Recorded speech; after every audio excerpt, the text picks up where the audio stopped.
Welcome to the Road of Life podcast, the show for married entrepreneurs who want to build a thriving marriage and a thriving business. We're your hosts, Meredith and Craig, relationship experts and entrepreneurs ourselves. We know firsthand that your business will only grow as strong as your marriage does. On this podcast, we share real stories, practical tools, and honest conversations to help you strengthen your relationship, fuel your business, and build a life you love together. Let's dive in. Minetta Miner is the founder and CEO of Guiding Future Success, LLC. Minetta has over 30 years experience in recruiting, leadership, and professional development. And she helps students, graduates, and early career professionals launch their careers with clarity and confidence. She dropped some gold in this episode. Yeah, she did.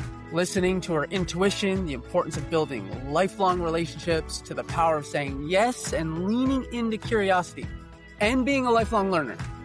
She also shared her big, hairy, audacious goal for 2026, and it's a game changer.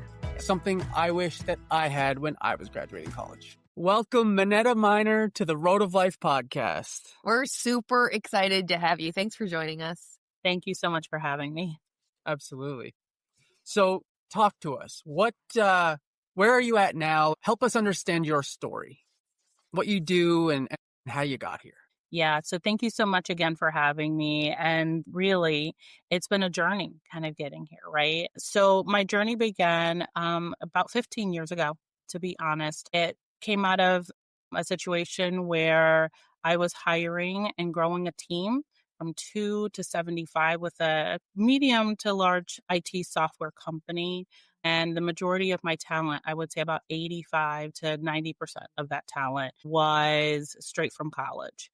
And I noticed that they were so heads down, trying to get the best grades, go to the best schools, make sure everything was great on the college front.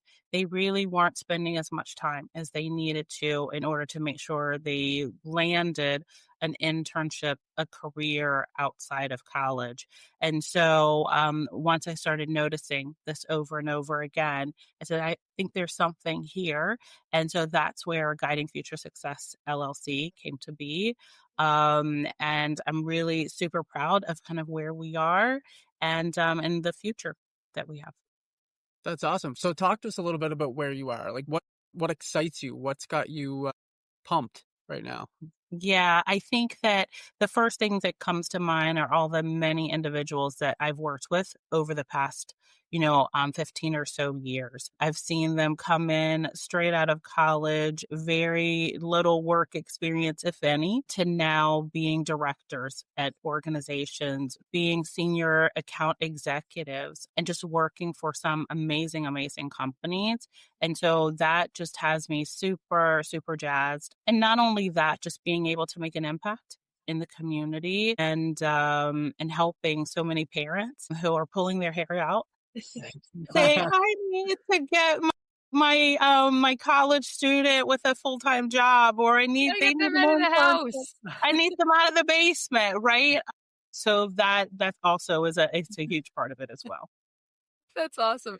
You're doing a huge service to these people. Yeah. These families, like you're changing lives literally by helping them launch these people who, like, a lot of them probably have this tongue in cheek, a little bit joking, but like at the same time, very serious in that I know I've had people in my life who were like, I don't know what to do with my 30-year-old, my 20-year-old, my young adult. I don't know how to launch them. Mm-hmm. And you're actually doing a huge service in, we joke around getting them out of the basement, but like it's a huge service that you're providing. Well, it's interesting too, because we coach couples in their relationship, in their marriage. And I mean, the service you provide is really valuable for parents, helping launch their children and get them out so that they can go back to, now that the kids are gone, we can focus on us again. Yeah, absolutely. And I hear that a lot. And one of the things that I found is that many of the parents and some of the young adults, they're just not always seeing eye to eye, right? And so they're just like, oh, well, I've told Joey to do XYZ, but they won't listen to me. And then Joey's like, well, my parents aren't listening to me, right? And they're not listening to what I want to do. And so I think that sometimes there's a bit of compromise there, really trying to, understand what the goal is, what the parents' goals are, what the young adults' goals are, and I'm sort of the mediator sometimes in the middle of all of that, which it makes things interesting for sure. I I bet. bet, yeah, it would. It's a very relationship-based business. If you've got a relationship with the parents of the young adult, you've got Mhm. your relationship with the young adult and trying to help both of them stay connected as you're helping move this young adult through this process. And going back to how what you were saying around they are often so focused on the college admission and going to the best Um, schools and then getting the best grades. And then mhm. like there's not that sort of same level of strategic intent when it comes to the internships and how the next bit unfolds. Because I mean, from my own experience, I remember coming out of college with zero work experience. And Mm. every time I wanted to apply for a job, it's like, well, you don't have any experience. I'm like, well, of course I don't. I'm at a college. Like, I got to get experience somewhere. I Yeah, didn't, so will you help I me was get not that strategic. experience? Yeah. So Yeah, it sounds and like I that's a hear that gap all you the fill. time. Yeah. Yeah, no, and I hear that all the time as well. It's like, well, how am I supposed to get experience if no one will give me a job? And I think we're gonna see more and more of that now, Mhm. unfortunately, with AI and everything that's coming through with regard to technology. And so for me, I'm just working very strategically with the young adults to really understand what it is they're looking to do in that position. What type of environment are they looking for culture wise? What really intrigues them? What are they passionate about? So, guiding future success is really more about it isn't just getting a job. They can get a job. What I'm looking to do is to help them find something that they can be truly proud of and that they're gonna go in every day and put their best foot forward and, just elevate their career from there. Mhm. Like feel fulfilled, like they're Mhm. actually contributing to something that they believe in. We always want to leave the next generation better than we found it, and if we can help get people into positions where they feel like they're contributing to something bigger than themselves and contributing to something that's moving thing, I think that makes the world a little better of a place. I What are agree. some of the key strategic if someone's listening, they're like, "Who? Okay, I haven't given any thought at all to what it looks like to sort of break into that workforce and do something that I'm really proud of." I don't know what being strategic looks like in that space. Like what's one step? What's the first thing someone can do to sort of set themselves up for success as they're making that transition from college into their career? Yeah, I mean, I think one of the first things that I do with my clients is we sit down and we talk a little bit about, I have them pull out their transcripts. Let's talk about some of the courses that you took. What did you like about these courses? What didn't you like? We sit down, we look at job descriptions, and we're very deliberate about, okay, what is it about this job description that you really think that is intriguing to you and why? Once we kind of pull back the peel back the layers there, we do a lot of research on the types of roles, who's in those roles. Are there opportunities for informational interviews to really understand, well, I thought I wanted to be an accountant, but no, that's not what I really want to do. Maybe I want to go into sales. Maybe I want to go into cybersecurity, right? So, really just understanding a bit more about the specific roles that they're looking to get into and how that might be fulfilling to them. Mhm. I think basically building more awareness. 'Cause I think, again, Mhm. speaking from my own experience, I didn't have a clue what the real world would actually look like. Oh, I think I want to be this and I think I want to be that. But it's a bit of a rude awakening that the vision you have in your mind and what that actually looks like in reality can be two totally different things. So I love that kind of step one is just raising awareness on what Mhm. this role, what this potential career path could actually look like. What do entry level into that look like? What's the long-term potential in that role? Just raising awareness through that transition is an important first step for sure. You mentioned AI a minute Mm. ago. How do you see that? Like, it's impacting everything. So, how do you see it changing things in your world? Yeah, I mean, it's definitely already making a huge impact in my world, right? I mean, it has a lot of young professionals that are really fearful, right? That they're not going to find an opportunity because AI is going to take all of the jobs away.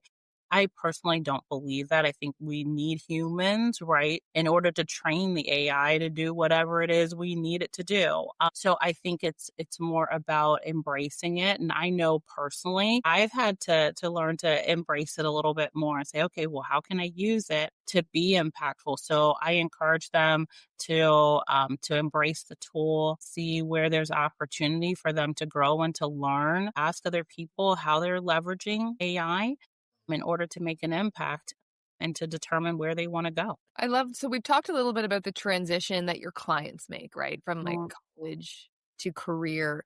Talk to us more about your transition because you spent 30 years in corporate like recruiting and leadership and sales and like you had a full corporate career and then have also introduced this entrepreneurship journey. So talk to us about Tell us how smooth that transition was and how easy it's been for you. I say smooth. Yeah, it's been anything but smooth. And honestly, the entrepreneur side of it, it just happened, right? But just to kind of take it back a bit, I mean, I started working in corporate America um 30 some years ago. My first internship was in high school. So I had 2 internships my junior and senior year of high school working for what is now Northrop Grumman and US Geological Survey. So I did that junior, senior year. And then when I graduated from high school, Northrop Grumman offered me a full-time position. So that's how I started. I was all of 17 years old. I actually found my first pay stub the other day. Whoa, that was eye-opening compared to how much my clients are getting paid today. But yeah, I mean, it's just incredible. But going from that and taking many different paths, I've pivoted so many different times.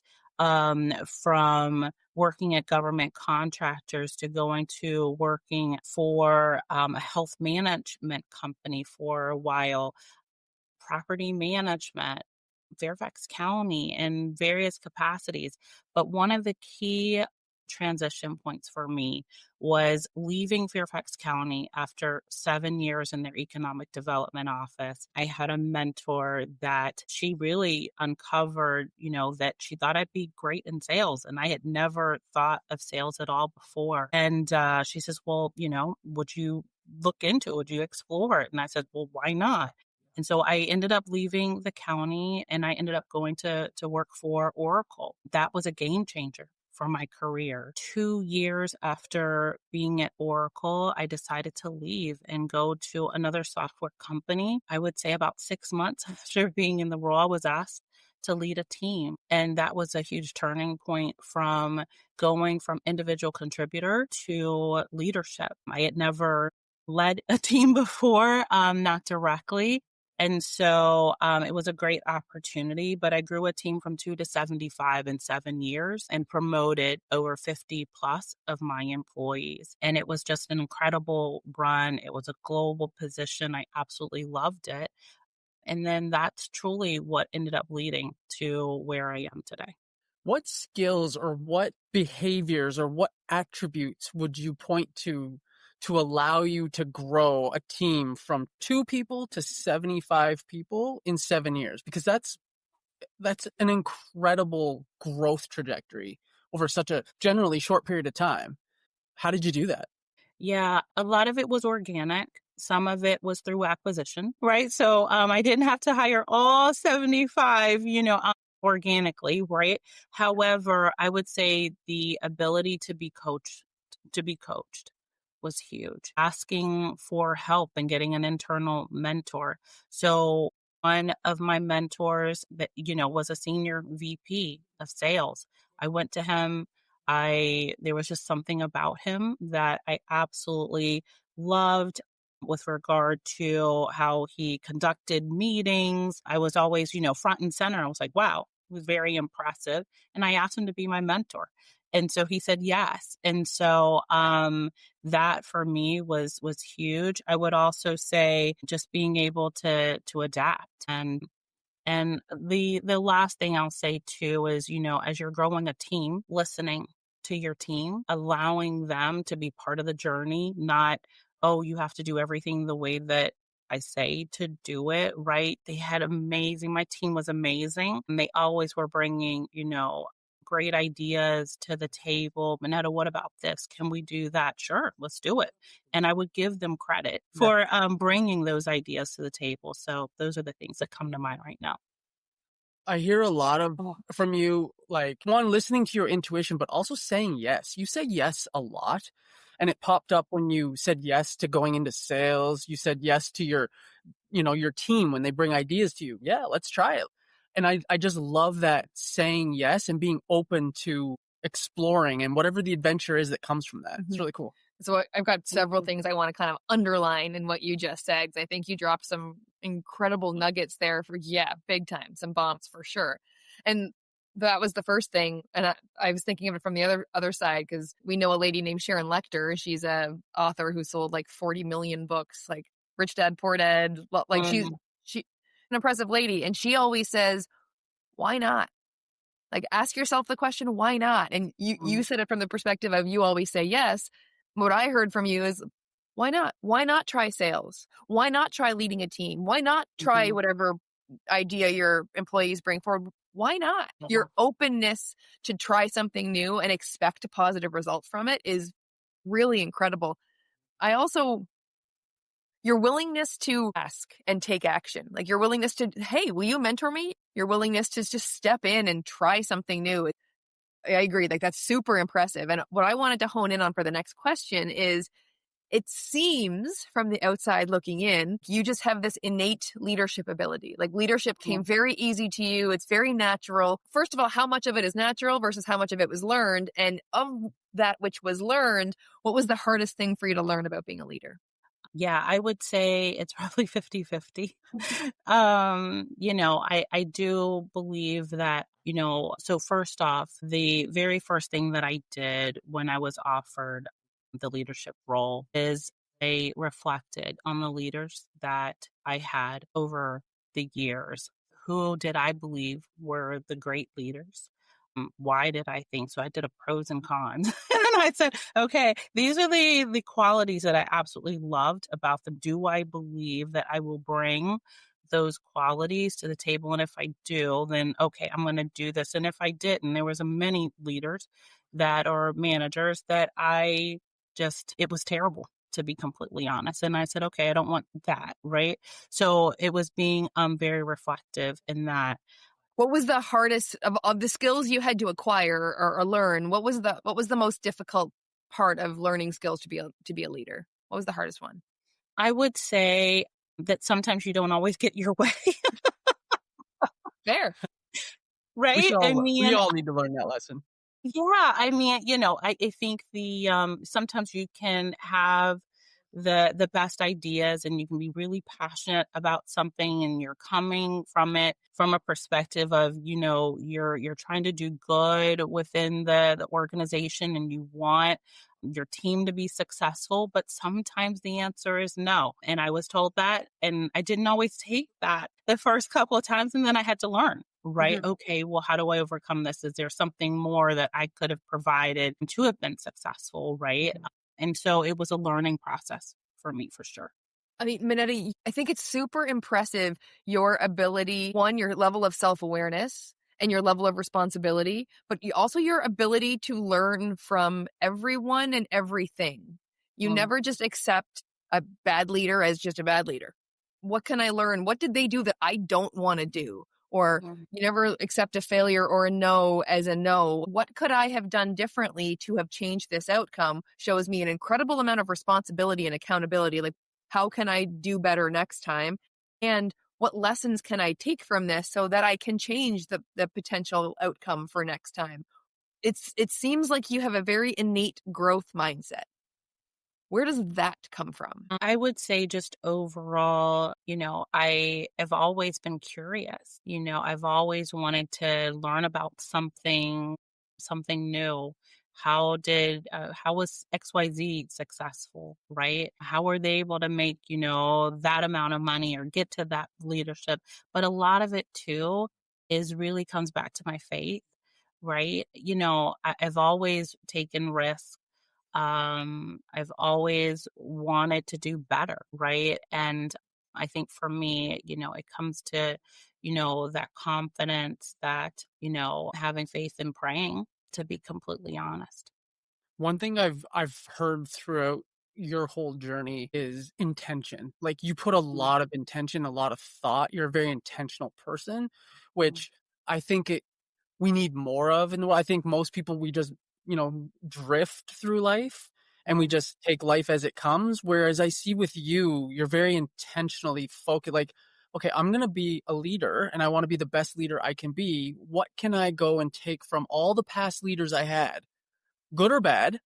Like, mm, okay, from this person, I don't wanna do that, but from this person, they had this really strong skill set. I wanna adopt that, and that's just a really, really cool attribute that I see throughout your whole journey. mm. Like, where does that, I guess it kinda leads back to it's similar question, but was there someone in your life that had that you were role modeled that? Like, where does that come from? Yeah, I mean, I would say, that a lot of it comes from my mom. She is definitely, a huge part of my life. She is just so resilient. She is, cancer survivor. She just retired from hospice, for 32 years, and just that, just drive and motivation and ambition and not taking no for an answer in her own way. Right?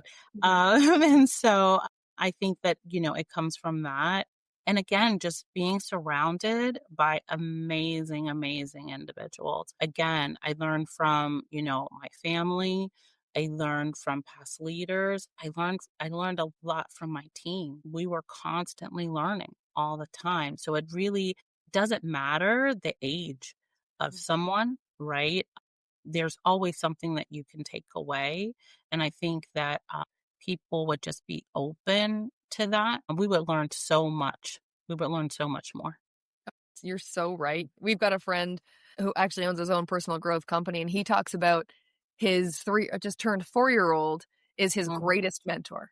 Like, to your point, like, you can learn so much from so many people if you're mhm. just open and looking for the lessons always. And Yeah. what I heard a lot in that answer is people, community, relationships. Like, that's one Mhm, big lesson that we have learned on this entrepreneurship journey is the people you surround yourself with, the community you have, the people you're learning from, the people you're role modeling, that like, it's a game changer. And it seems mhm, like, again, you figured that one out early, that you surround yourself with good people and then you learn from them. And mhm, what I wanted to go back to was when you mentioned curiosity before, of where your mhm, growth mindset comes from. mhm. I mean, we believe that curiosity is such a superpower. I mean, in the world, right? Like, your example of you're always curious about how things work. How did they figure that out? How did that person create this? But it also, from a relationship perspective, when you can lead with curiosity, Mhm. it's a superpower. Like, we talk about it in the marriage, but it really applies in every relationship when you Yeah. can lead with curiosity. And so sometimes people run into a little bit of friction in a relationship from time to time. Like, I'm sure in any relationship, All your relationship. your kids set up your tech stuff. I'm sure there might have been a little friction, maybe it's a Yeah, touch. honestly, today it was good, right? I just let him do his thing because I wanted to be all set up. And I says, if I get in the way, right, that's going to, there's going to be some friction. So I let him do it today, but typically there would be because I'm like, Yeah, well, what are you doing? Are you sure you have to do that? and Yeah. so when that inevitably happens and that friction inevitably comes up from time to time, our default as humans is sometimes to lead with an assumption or make a judgment. Like, Mhm, "Ugh, he doesn't know what he's doing. Like, he doesn't know that I need to do it," as opposed to leading with curiosity. I wonder why he's doing it that way. Maybe there's something I don't know. And it sounds like you've applied that level of curiosity not only to your work and to your leadership, but also to the important relationships in your life. I would say it's still evolving and I'm still trying every day. I have a 26-year-old son who happens to be a business owner as well. And sometimes he challenges me. He says, Minetta, Mom, he says, Mom, why are you doing it this way? Or did you think about doing that? I'm like, that doesn't make any sense. you know? And so, we go back and forth. Sometimes my family will be like, "You guys sound like an old married couple," right? Because, we bicker sometimes back and forth, but he has some really good ideas. And sometimes I have to take a step back as a parent and Mm, say, you know what? I should listen to him a little bit more, right? So I think it's where, you constantly have to grow and learn. So yeah. that's cool. You must be proud mom. Yeah. 26, his own business. What's his business? What's he doing? Yeah. So he is a reptile breeder and educator. And so he does birthday parties, events. He goes to schools and educates the children on all of the different reptiles and their environment and all of that. And so yeah, so I'm very, very proud of him. Very We cool. have a nephew that would think that Oh was my the gosh. Yeah, coolest. Well, yeah. let He me just met know. I can hook you guys up. Yeah. he just met a turtle on vacation. I think we're gonna hear a lot about Oh that on the yeah. weekend. It's funny. We saw pictures of him and his brother. He is very into it. His brother, very scared of this turtle. You can tell it's all over his face. But yeah, That's very great. fun. Yeah. Very cool. Yeah. So Minetta, what are you excited about now? What's with building future success? Like, what is the thing that you're working on that you're passionate about, that you're really excited that you're working on? Yeah. So, guiding future success, it's truly my baby. And what I'm most excited about going into 2026, and I'm going to speak this into existence, right? Because it's something that is really very important to me. I've heard time and time again from young people that are just like, information about, life and careers in one place. Getting my finances in order is in another place. And we need, health and wellness and mental health resources, etc. And my goal is to create a community next year to launch it where it's a one-stop shop resource for all things to help young professionals navigate their lives. I love that. Very I cool. I love that you spoke that into existence right here, right now, because I think that is so needed and necessary. I think, well, what you're already are offering that group of young people is changing lives, but also to your point, there's so many pieces, and when we come out of college and we finally get our real job, Mhm. and we're all these things, and we got to worry think Yeah. about our debt, and all, like, there's we want to buy a house, and like there's all kinds of Mhm. financial demands and financial stress and financial things we don't know, and we're supposed to be saving for retirement, and that feels like it's a million miles away, and so why Mhm. would I do that right now? And Yeah. I just I think bringing young people together in a community where they can Mhm. learn from each other, Yep. learn from you, support each other, hold each other accountable, like community, I think is never a bad idea. It's not. I mean, if I go back and again, the many people that I hired over the years, I am just amazed at how many of them friends today. Like on Facebook, they've been to weddings, they've been to baby showers, they go on travel and vacation together. I mean, it's absolutely incredible. And so believe that this community is really going to make a big difference. It'll have all the resources that they need. I'll be partnering with other people. I'm not going to try to do everything myself, right? So I just went to a networking event last night around, building wealth. And so we'll be partnering with people to bring, their expertise and knowledge as a resource and have, sessions like we're having right now to make them successful and to see their lives grow. That's so cool. I was actually, before you even said that, I was like, oh, I can just see because of the world you're in with like all the networking you're doing and all the relationships you're building and all the expertise that is out there. You can leverage those relationships and have them come in and do presentations to the kids and help them with, the finances here or whatever Relationships. relationships here. Yeah, And by the way, anything we can do to help you, by all means. But health over absolutely. here, all the things, right? Like you can have all these people on your journey that you're meeting and all these other industries, and they all can come in and provide value to your community. It's so cool. Yeah. Yeah, and you know what? I have to say, like, again, from my own experience, I found sometimes making friends as grown-ups to be a lot harder than it was when I was a kid. And so having a community of people who are all trying to grow and be the best version of themselves in that same demographic would be really nice. Especially at that age, like Yeah. where you're coming out of university or college and You're going kind into of the reinventing workforce. yourself. Yeah, it's just thinking back, that would have been such a cool resource to have Yeah. available. I would love to have had that opportunity to join a group and to go on that journey with a bunch of my peers who were, doing the same thing, building a life for themselves and getting all these resources and coaching and help from someone like you with all that expertise and who has done this so many times. That's really cool. Yeah. Yeah, I mean, I have an amazing network that I plan to tap and say, "Hey, can you bring some knowledge about XYZ?" I'm like, literally, I just had a conversation with someone that is in the funeral industry, right? I have a client that I'm working with that has an interest in getting into that field. I said, "You know what? I think I know a couple of people. We're going to do an informational interview. We're going to go do a tour together." My services are really, I try to customize them as much as possible so that they get what they need from working with me. And so if I have the resource, I'll definitely pull it together for them.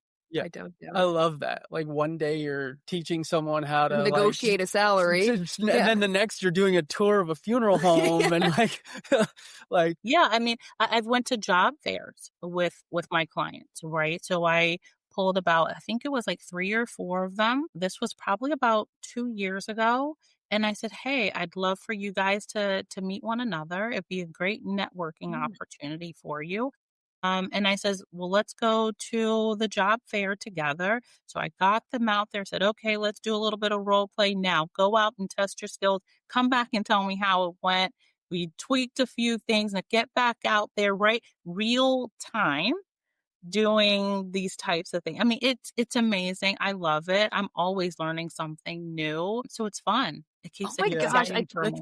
That's a game changer. right? I can't Yeah. imagine having like real-time coaching at a job fair. Like that I think is worth its weight in gold for sure.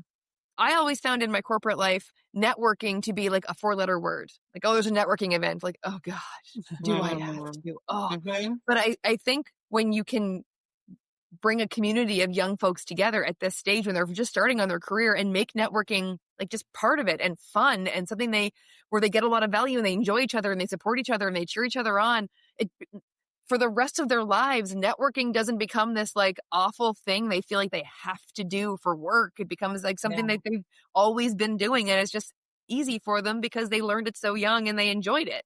So I think that's Yeah, also I a mean, huge benefit. networking really is, sometimes it can be a little stressful. I'm not going to lie. You go to a new event that you've never been before, you don't know anyone. That can be really stressful. So I always say, bring a friend with Mhm. you, right? And then you just work the room. You go talk to one person, you bring them over, you introduce them.